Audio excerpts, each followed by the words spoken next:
Well, let me make it absolutely clear that this famine, and I accept entirely your description, it has been long in the making, and we, as internationally one of the second largest donor in the world, have not been idle at all. We've already committed £80 million ourselves. We have been agitating amongst the other donors of the world to raise their game. But the reality is that, as you say, there is a war on. Britain is party to that war. It is regarded by the UN, by everybody in that region, as taking part in the war. It's supplying weapons to Saudi Arabia, it's supplying jets to Saudi Arabia, and it's supplying the help and training that enables Saudi Arabia to target the civilian food supply.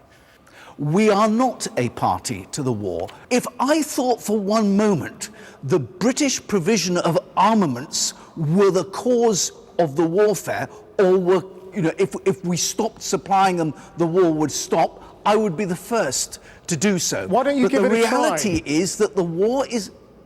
Well, there is, as we speak, Parliamentary Committee has looked into this and we're waiting for its report. There is a judicial review in process, but I just don't believe, the reality is this is not a one-sided battle. The fact is that you have a violent Houthi regime that is itself responsible for the warfare. Now, there are accusations. This is the most cynical position, Sir Desmond. The idea that the presence of British weapons doesn't exacerbate that war is deeply disingenuous. If we took our weapons away and if we took our military trainers away, we would deeply weaken Saudi Arabia's ability to wage that war. We have been providing military trainers in order to support proper, legitimate targeting and to enable the Saudis to examine after-action reviews ensure that they're... I can tell you it's not working, because I've seen food factories bombed and ports bombed and civilian homes bombed. If we're training them, either our trainers aren't very good or they're not very good learners. The reality is that there are accusations on either side, and I've no doubt that there have been breaches of humanitarian law on either side. What you've just said in accepting that there are breaches of international humanitarian law on both sides is precisely what the British government will now not admit.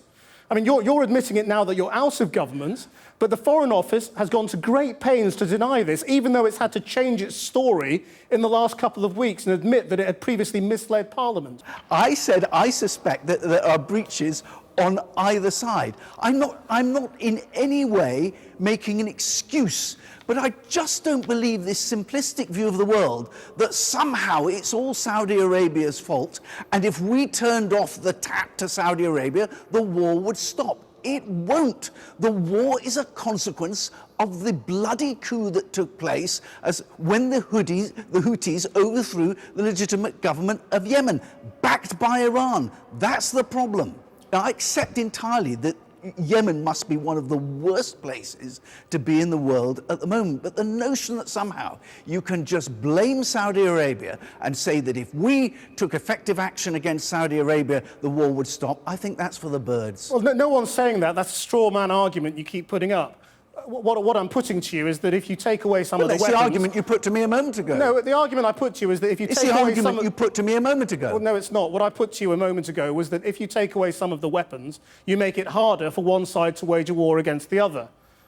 Well, the reality is that the armaments that we're currently providing to the Saudi regime are highly specific precision weapons. Were we to take those away, you would have a situation where less precision, more collateral damage would take place. I think you would actually make things perhaps worse than they are at the moment.